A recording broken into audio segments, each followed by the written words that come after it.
नमस्ते, नमस्कार, प्रणाम साथियों। कैसे हैं आप सब? उम्मीद करता हूं कि आप लोग बहुत ही अच्छे होंगे। साथियों, समय अभी लगभग 12 बज चुके हैं और मैं आप लोगों के लिए लेके आया हूं 10वीं क्लास की जो भूगोल की जो बुक है उसमें से जो पहला प्रश्न है, पहला अध्याय है, उसमें से लगभग 50 ऑब्जेक्टिव जो आपको 2024 में पूछे जाने वाले, बिहार बोर्ड के एग्जाम में 2024 में पूछे जाने वाले प्रश्नों में से है। जो वीवीआई है, मोस्ट इंपोर्टेंट है, बिहार मॉडल टाइप में प्रश्न है। तो आप इसको देखिए और ढेर सारा प्यार दीजिए, लोगों के पास शेयर कीजिए और भी स्टूडेंट को अपने दोस्तों के पास शेयर कीजिए और इसको ढेर सारा प्यार दीजिए। तो आइए अब हम चलते हैं स्क्रीन की तरफ। हाँ तो साथियों, अगर आपको ये वीडियो अच्छा लगेगा तो लाइक कीजिएगा, शेयर कीजिएगा और हमारे चैनल को ज़्यादा से ज़्यादा सब्सक्राइब कीजिएगा और अपने दोस्तों के पास भी शेयर कीजिएगा ताकि उनको ये भी वीडियो पता चले। तो साथियों, आइए हम जानते हैं 10वीं क्लास के ज्योग्राफी यानी कि भूगोल का पहले चैप्टर का जो जितने ऑब्जेक्टिव हैं हम उनको प्रश्न को हल करने का प्रयास करेंगे साथियों। तो सबसे पहले हमारा प्रश्न है साथियों, किसने कहा संसाधन होते नहीं बनते हैं। ठीक है साथियों, सबसे पहला प्रश्न है कि किसने कहा कि संसाधन होते नहीं संसाधन बनते हैं। ठीक है साथियों, तो हमारा पहला प्रश्न जो है ठीक है, हमारे पास ऑप्शन है जिमरमैन, महात्मा गांधी। ठीक है साथियों, जिमरमैन, महात्मा गांधी, ठीक है, महात्मा गांधी, संदीप पांडे या फिर इनमें से कोई नहीं। ठीक है साथियों, तो आपके पास जो राइट आंसर होगा साथियों, आपके पास राइट आंसर होगा जिमरमैन। ठीक है, जिमरमैन ने कहा था कि संसाधन होते नहीं हैं संसाधन बनते हैं। ठीक है, उसी प्रकार हमारे पास अगला प्रश्न है, निम्नलिखित में से कौन सा संसाधन प्राकृतिक संसाधन है। ठीक है, कह रहा है कि निम्नलिखित में से कौन से संसाधन प्राकृतिक संसाधन है। तो आपके पास ऑप्शन दिया गया है साथियों, भूमि है, भवन है, मानव की योग्यता है या फिर इनमें से कोई नहीं। तो आप कहिएगा, आपके पास राइट आंसर होगा भूमि। ठीक है साथियों, आपके पास राइट आंसर होगा भूमि। ठीक है, उसी प्रकार हमारे पास अगला प्रश्न है, कह रहा है कि ज्वारीय एवं तरंग ऊर्जा उत्पादन हेतु भारत के अधिक अनुकूल परिस्थितियाँ कहाँ पाई जाती है। ठीक है, कह रहा है कि ज्वारीय एवं तरंग ऊर्जा उत्पादन हेतु भारत के अधिक अनुकूल परिस्थितियाँ कहाँ पाई जाती है।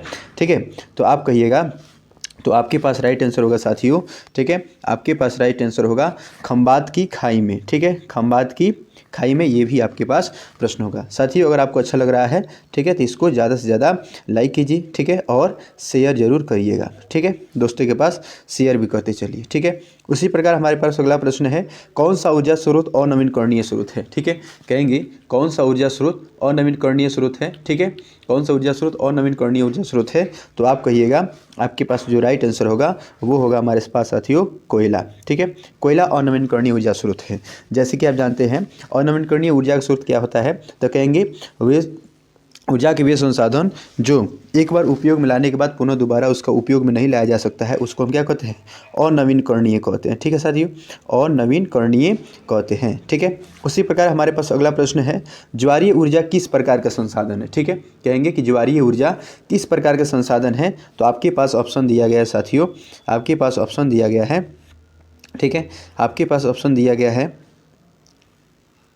ठीक है साथियों, आपके पास ऑप्शन दिया गया है, आपके पास ऑप्शन दिया गया है नवीनकरणीय, जैव, मानवकृत या जैव या अजैव। ठीक है, तो आपका जो राइट आंसर होगा साथियों, आपका राइट आंसर जो होगा वो होगा, राइट आंसर जो होगा वो आपके पास जो राइट आंसर होगा वो होगा नवीनकरणीय ऊर्जा का स्रोत। ठीक है, ये क्या होगा, नवीनकरणीय ऊर्जा का स्रोत जो है वो हमारे पास क्या है, नवीनकरणीय ऊर्जा का स्रोत जैव ज्वारीय है। ठीक है, उसी प्रकार हमारे पास अगला प्रश्न है, कौन सा ऊर्जा स्रोत नवीनकरणीय है। यानी कि छठा प्रश्न है, कह रहा है कि कौन सा ऊर्जा स्रोत नवीनकरणीय है। ठीक है, कौन सा ऊर्जा स्रोत नवीनकरणीय है। तो आप कहिएगा, ठीक है, आप कहिएगा जल। ठीक है, आप कहिएगा साथियों जल जो है ये हमारा नवीनकरणीय ऊर्जा का स्रोत है। ठीक है, उसी प्रकार अगला प्रश्न है, कह रहा है कि इनमें किस प्राकृतिक संसाधन का भंडार सीमित है।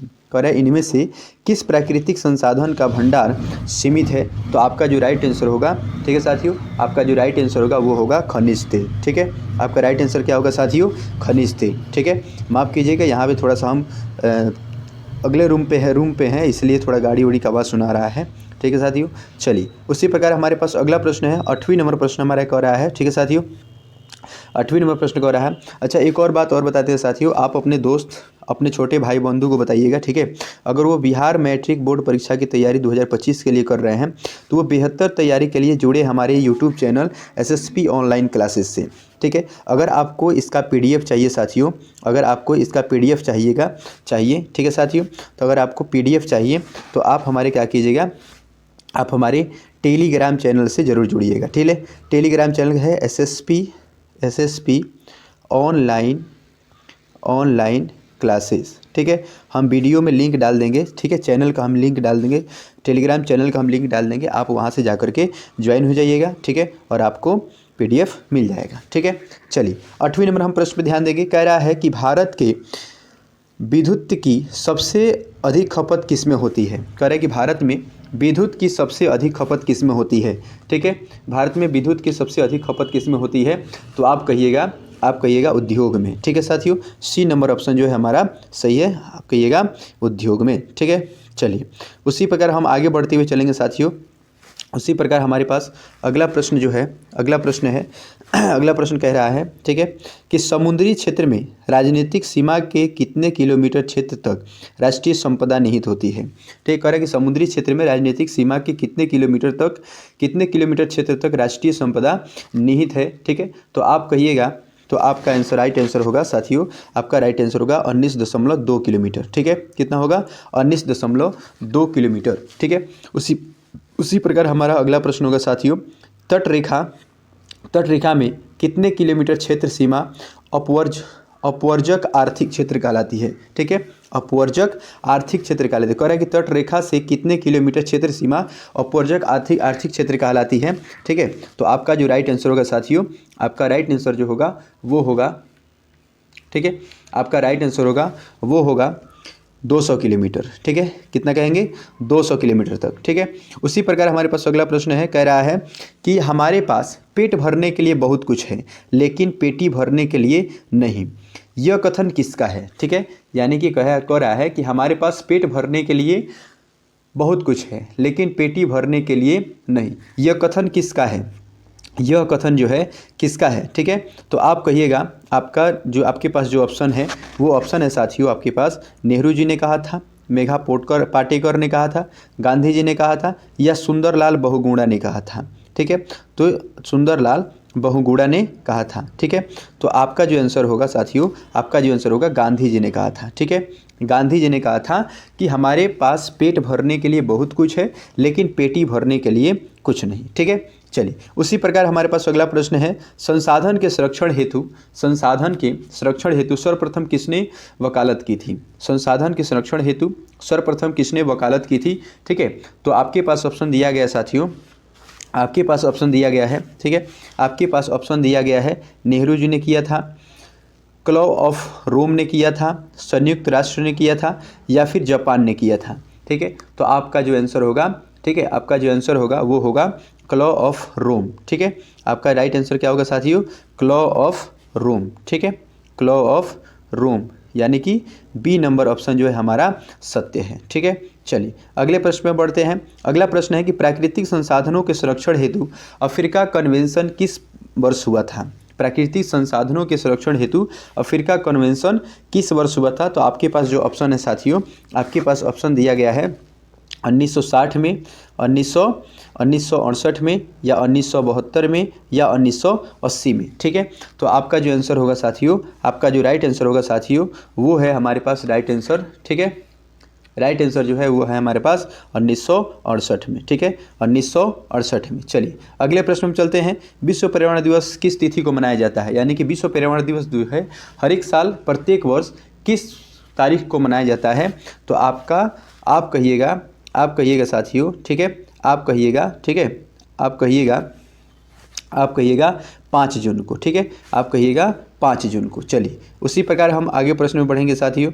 अगला प्रश्न हमारे पास, प्रथम पृथ्वी सम्मेलन 1992 में किस देश में आयोजित किया गया था। प्रथम पृथ्वी सम्मेलन 1992 में किस देश में आयोजित किया गया था, ठीक है। तो आप कहिएगा, ठीक है, तो आप कहिएगा, ठीक है साथियों, तो आप कहिएगा ब्राज़ील में, ठीक है। आपका राइट आंसर क्या होगा साथियों, ब्राज़ील, ठीक है। ब्राज़ील में। उसके बाद कहेंगे द्वितीय पृथ्वी सम्मेलन कहाँ हुआ था, द्वितीय पृथ्वी सम्मेलन कहाँ हुआ था, ठीक है, तो आप कहिएगा न्यूयॉर्क में, ठीक है, आप कहिएगा न्यूयॉर्क में द्वितीय पृथ्वी सम्मेलन हुआ था, ठीक है साथियों। चलिए अगर आपके पास ठीक है साथियों, देखिए ठीक है, अगर ये आपको वीडियो अच्छा लग रहा है, ठीक है साथियों, तो आप थोड़ा सा लाइक करते चलिएगा, ठीक है, अपने दोस्तों के पास शेयर करते चलिएगा, ठीक है, इससे हमें क्या होता है, थोड़ी सी मोटिवेशनल मिलता है, ठीक है, मोटिवेशन मिलता है और हम और अच्छे से अच्छे वीडियो बनाने का प्रयास करते हैं आप लोगों के लिए, ठीक है। उसके बाद सब्सक्राइब करते चलिएगा, ताकि सब्सक्राइब करिएगा तो जो भी हम वीडियो डालें तो सबसे पहले आपके पास ज़रूर पहुंचे, ठीक है। चलिए अब हम चलते हैं कितने नंबर प्रश्न पे साथियों, तो आप कहिएगा अब 17वें नंबर प्रश्न में हम चलेंगे। कह रहा है क्योटो सम्मेलन किस देश में आयोजित की गई थी, क्योटो सम्मेलन किस देश में आयोजित की गई थी, क्योटो सम्मेलन किस देश में आयोजित की गई थी, तो आप कहिएगा साथियों, आप कहिएगा जापान में, ठीक है। कहाँ पे आयोजित किया गया था साथियों, जापान में, ठीक है, कहाँ किया गया था, तो जापान में, ठीक है। चलिए उसी प्रकार हम आगे बढ़ते हुए चलेंगे साथियों, ठीक है, उसी प्रकार हम आगे बढ़ते हुए चलेंगे।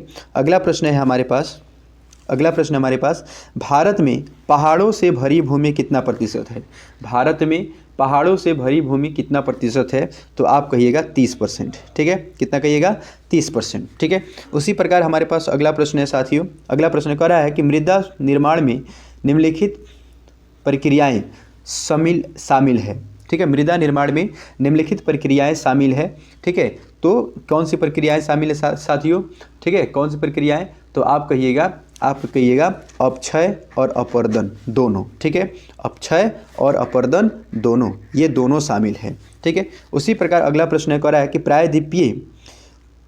प्रायद्वीपीय भारत की नदी घाटियों में कौन सी मिट्टी मिलती है, ठीक है, कौन सी मिट्टी मिलती है, ठीक है, तो आपका जो राइट आंसर होगा साथियों, आपका जो राइट आंसर होगा वो होगा जलोढ़ मिट्टी, ठीक है, कौन सा होगा, जलोढ़ मृदा, ठीक है, जलोढ़ मृदा, ठीक है। चलिए उसी प्रकार हम आगे बढ़ते हुए चलेंगे साथियों। अगला प्रश्न है हमारे पास, अगला प्रश्न है, ठीक है, कह रहा है कि भारत में सबसे अधिक विस्तार किस मिट्टी का है, ठीक है, कह रहा है कि भारत में सबसे अधिक विस्तार किस मिट्टी का है, तो आप कहिएगा जलोढ़ मृदा का, ठीक है, जलोढ़ मिट्टी का, ठीक है, जलोढ़ मृदा का विस्तार सबसे अधिक है। उसके बाद कहा गया है कि पुरानी जलोढ़ मृदा को क्या कहते हैं, पुरानी जलोढ़ मृदा को क्या कहते हैं, ठीक है, तो आप कहिएगा बांगर, ठीक है, आपका जो राइट आंसर होगा साथियों वो होगा बांगर, ठीक है, आपका राइट आंसर क्या होगा साथियों, आप कहिएगा कि बांगर। चलिए उसी प्रकार अगला प्रश्न है हमारे पास, अगला प्रश्न है, कह रहा है कि जलोढ़ मृदा में कौन सा तत्व प्रचुर मात्रा में पाया जाता है, जलोढ़ मृदा में प्रचुर मात्रा में कौन सा तत्व पाया जाता है, ठीक है, जलोढ़ मृदा में प्रचुर मात्रा में कौन सा तत्व पाया जाता है, ठीक है, तो आप कहिएगा पोटास, ठीक है, आपका राइट आंसर क्या होगा साथियों, पोटास, ठीक है, पोटास होता है। फिर कहेंगे भारत की सबसे उपजाऊ मिट्टी है, भारत की सबसे उपजाऊ मिट्टी है, तो आप कहिएगा जलोढ़ मृदा, ठीक है, बी नंबर ऑप्शन आपका सही है, ठीक है, बी नंबर ऑप्शन आपका सही है, जलोढ़ मृदा, ठीक है। चलिए उसी प्रकार हमारे पास अगला प्रश्न है साथियों, अगला प्रश्न है, कह रहा है कि काली मृदा उपयुक्त है, काली मृदा उपयुक्त है, ठीक है, तो आपके पास ऑप्शन जो है साथियों, आपके पास ऑप्शन है कपास के लिए, ठीक है, कपास के लिए, लीची के लिए, गेहूं के लिए या बाजार के लिए, ठीक है, तो आपका जो राइट आंसर होगा साथियों, आपके पास जो राइट आंसर होगा, ठीक है, आपके पास जो राइट आंसर होगा वो होगा, 1 सेकेंड, आपका जो राइट आंसर होगा साथियों, आपका राइट आंसर क्या होगा, ठीक है, तो आप कहिएगा कपास के लिए, ठीक है, आप क्या कहिएगा साथियों, कपास के लिए, ठीक है। चलिए उसी प्रकार हम आगे बढ़ते हुए चलेंगे, ठीक है, उसी प्रकार हम आगे बढ़ते हुए चलेंगे। अगला प्रश्न है हमारे पास, ठीक है, अगला प्रश्न है हमारे पास, कह रहा है कि इनमें से किस राज्य में काली मृदा पाई जाती है, कह रहा है कि इनमें से, यानी कि निम्नलिखित राज्य दिया गया है, कह रहा है कि इनमें से किस राज्य में काली मृदा पाई जाती है, ठीक है, काली मृदा पाई जाती है, किस राज्य में काली मृदा पाई जाती है, ठीक है, तो आपके पास जो ऑप्शन दिया गया है साथियों, जम्मू और कश्मीर में पाया जाता है, झारखंड में पाया जाता है, राजस्थान में पाया जाता है या महाराष्ट्र में पाया जाता है, ठीक है, तो आपका राइट आंसर क्या होगा साथियों, तो आपके पास राइट आंसर होगा वो होगा महाराष्ट्र में, ठीक है साथियों, किस में होगा, महाराष्ट्र में, ठीक है, महाराष्ट्र में जो है महाराष्ट्र में जो है, ठीक है, काली मृदा पाई जाती है। ठीक है साथियों, महाराष्ट्र में काली मृदा पाई जाती है। ठीक है, चलिए उसी प्रकार हम आगे बढ़ते हुए चलेंगे। अगले प्रश्न में कह रहा है कि काली मृदा का दूसरा नाम क्या है। कहेंगे कि काली मृदा का दूसरा नाम क्या है। ठीक है, तो काली मृदा का दूसरा नाम जो है रेगुर है। ठीक है, काली मृदा का दूसरा नाम क्या है साथियों, रेगुर है। ठीक है, फिर कहा गया है कि लेटराइट मृदा का रंग होता है, लेटराइट मृदा का रंग होता है, तो आपका राइट आंसर होगा साथियों रेगुर में, सॉरी, लेटराइट मृदा का रंग होता है तो आप कहिएगा लाल मृदा। ठीक है, आपका राइट आंसर क्या होगा साथियों, लाल मृदा। ठीक है, आपका राइट आंसर क्या होगा साथियों, लाल मृदा। चलिए उसी प्रकार हम आगे बढ़ते हुए चलेंगे साथियों। अगला प्रश्न कह रहा है कि मरुस्थलीय मृदा का विस्तार निम्न में से कहाँ है। मरुस्थलीय मृदा का विस्तार निम्नलिखित में से कहाँ है। तो ठीक है, तो आपका राइट आंसर होगा साथियों, आपका जो राइट आंसर होगा वो होगा, ठीक है, आपका राइट आंसर क्या होगा साथियों, राजस्थान। ठीक है, क्या कहिएगा साथियों, राजस्थान में। ठीक है, चलिए फिर हम आगे बढ़ते हुए चलेंगे। फिर कहा गया है, ठीक है, फिर कहा गया है कि भारत में चारागाह के अंतर्गत कितनी भूमि है। भारत में चारागाह के अंतर्गत कितनी भूमि है। ठीक है, भारत में चारागाह के अंतर्गत कितनी भूमि है। ठीक है, तो आप कहिएगा 4%। ठीक है, आप कहिएगा साथियों कितना परसेंट, तो 4%। ठीक है, 4%। ठीक है, ये हमारा राइट आंसर है। ए नंबर ऑप्शन जो है हमारे पास क्या है, राइट आंसर है। ठीक है साथियों, देखिए अगर ये आपको अच्छा लग रहा है, ठीक है साथियों, थोड़ा सा लाइक करते चलिए लो, लाइक करते चलिएगा और सब्सक्राइब करते चलिए, अपने दोस्तों के पास शेयर करते हुए भी चलेंगे। ठीक है साथियों, चलिए फिर हम आगे बढ़ते हुए चलेंगे साथियों। अगला प्रश्न है हमारे पास कहा गया कि पंजाब में भूमि निम्नीकरण का मुख्य कारण क्या है। पंजाब में भूमि निम्नीकरण का मुख्य कारण है, पंजाब में भूमि निम्नीकरण का मुख्य कारण है, तो आप कहिएगा अधिक सिंचाई। ठीक है, आप कहिएगा अधिक सिंचाई, ये हमारे पास डी नंबर ऑप्शन जो है हमारे पास राइट आंसर है। ठीक है, चलिए फिर आगे बढ़ेंगे। कह रहा है कि इनमें कौन उपाय भूमि ह्रास के संरक्षण में उपयुक्त हो सकता है। कह रहा है कि इनमें कौन उपाय भूमि ह्रास के संरक्षण में उपयुक्त हो सकता है। देखिए साथी, थोड़ा सा स्पेस मारना हम यहाँ पे भूल गए हैं। ठीक है, जो एक ही में हो गया है। ठीक है, जो एक ही टाइप के हो गए हैं। ठीक है, चलिए फिर हम आगे बढ़ेंगे। फिर अगला प्रश्न है हमारे पास साथियों, कह रहा है कि इनमें से कौन उपाय भूमि ह्रास के संरक्षण में उपयुक्त है, तो आप कहिएगा बाढ़ नियंत्रण। ठीक है, आपका राइट आंसर क्या होगा साथियों, बाढ़ नियंत्रण। ठीक है, बाढ़ नियंत्रण यानी कि बी नंबर ऑप्शन जो है हमारा राइट आंसर है। ठीक है, चलिए फिर हम आगे बढ़ते हुए चलेंगे। अगला प्रश्न कह रहा है कि भारत में भूदान के लिए रक्तहीन क्रांति की शुरुआत किसने की थी। भारत में भूदान के लिए रक्तहीन क्रांति की शुरुआत किसने की थी। ठीक है, किसने की थी, तो आप कहिएगा रामचंद्र रेड्डी ने। ठीक है, कौन किया था, रामचंद्र रेड्डी ने। ठीक है, आपका राइट आंसर क्या होगा साथियों, रामचंद्र रेड्डी ने शुरू किया था। ठीक है, चलिए फिर हम आगे बढ़ेंगे। फिर हम आगे बढ़ते हुए चलेंगे। कह रहा है कि मेढक को प्रजनन प्रक्रिया को बाधित करने वाला रसायन कौन सा है। मेढक की प्रजनन प्रक्रिया को बाधित करने वाला रसायन कौन सा है। ठीक है, तो आप कहिएगा एड्रीन। ठीक है, आपका राइट आंसर क्या होगा साथियों, एड्रीन यानी कि सी नंबर ऑप्शन जो है हमारा सत्य है। ठीक है, चलिए जल किस प्रकार का संसाधन है। कहा गया है कि जल किस प्रकार का संसाधन है। ठीक है, जल किस प्रकार का संसाधन है, तो आपके पास ऑप्शन दिया गया है। ठीक है, आपके पास ऑप्शन दिया गया है चक्रीय संसाधन, जैव संसाधन, अजैव संसाधन या अनवीनकरणीय संसाधन। ठीक है, तो आपका राइट आंसर क्या होना चाहिए, तो आपका राइट आंसर होगा साथियों चक्रीय संसाधन। ठीक है, आपका राइट आंसर क्या होगा साथियों, चक्रीय संसाधन। फिर हमारे पास अगला प्रश्न है, कह रहा है कि पृथ्वी के किस गोलार्ध को जल गोलार्ध कहा जाता है। ठीक है, कह रहा है कि पृथ्वी के किस गोलार्ध को जल गोलार्ध कहा जाता है, तो आपके पास जो राइट आंसर होगा साथियों वो होगा दक्षिणी गोलार्ध को। ठीक है, दक्षिण गोलार्ध को। ठीक है, किस गोलार्ध को कहते हैं साथियों, दक्षिण गोलार्ध को। ठीक है, चलिए फिर अगला प्रश्न है हमारे पास। अगला प्रश्न कह रहा है कि कुल जल का कितना प्रतिशत भाग महासागरों में निहित है।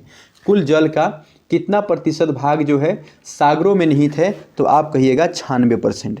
ठीक है, आप कितना कहिएगा साथियों, 96%। फिर कहेंगे कि विश्व के यानी कि 39वें नंबर प्रश्न में कहा गया है, ठीक है, कि विश्व के कुल जल रसायन का कितना प्रतिशत मृदु जल है। विश्व के कुल जल आयतन का कितना प्रतिशत मृदु जल है। ठीक है, तो आप कहिएगा 2.5%। 2.5%। ठीक है, चलिए फिर हम आगे बढ़ेंगे। कह रहा है कि हिमालय क्षेत्र में प्रवाहित होने वाली नदियाँ निम्नलिखित में से किस प्रकार की प्रभाव प्रणाली प्रस्तुत करती है। यानी कि 40वें नंबर प्रश्न में क्या कहा गया है कि हिमालय क्षेत्र में प्रवाहित होने वाली नदियाँ निम्नलिखित में से किस प्रकार की प्रवाह प्रणाली प्रस्तुत करती है। तो आपका राइट आंसर होगा ठीक है, पूर्ववर्ती। ठीक है, आपका राइट आंसर क्या होगा साथियों, पूर्ववर्ती। ठीक है, आपका राइट आंसर क्या है, बी नंबर ऑप्शन यानी कि सही है, पूर्ववर्ती। ठीक है, फिर अगला प्रश्न है कि हिमालय के अपवाह तंत्र में जो नदी तंत्र सम्मिलित नहीं है वह है। कह रहा है कि हिमालय के अपवाह तंत्र में जो नदी तंत्र सम्मिलित नहीं है वह है।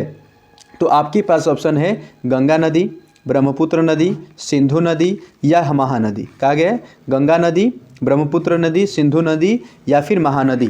तो आपका जो आंसर होगा साथियों, आपका आंसर होगा महानदी। ठीक है, आपका आंसर क्या होगा साथियों, महानदी। डी नंबर ऑप्शन जो है हमारा सत्य है, यानी कि महानदी जो है हमारे पास ठीक है सम्मिलित नहीं है। ठीक है, फिर अगला प्रश्न है, कह रहा है कि निम्नलिखित में से कौन सी नदी भारत नेपाल के मध्य सीमा बनाती है। कह रहा है कि निम्नलिखित में से कौन सी नदी भारत नेपाल के मध्य सीमा बनाती है।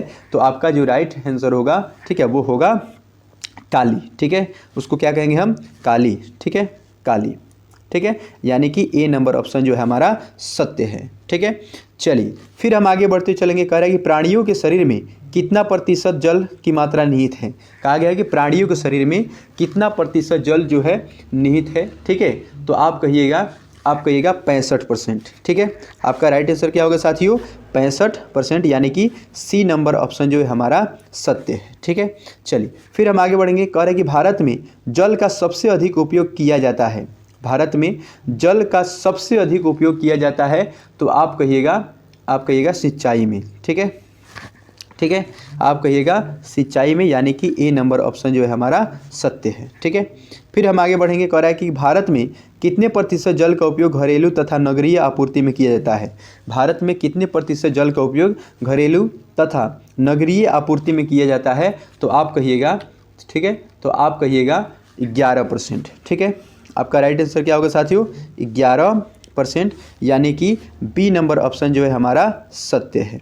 फिर कहा गया है कि भारत की सबसे बड़ी कृत्रिम झील कौन है। भारत की सबसे बड़ी कृत्रिम झील कौन सा है। तो सब ऑप्शन नंबर है चिल्का झील या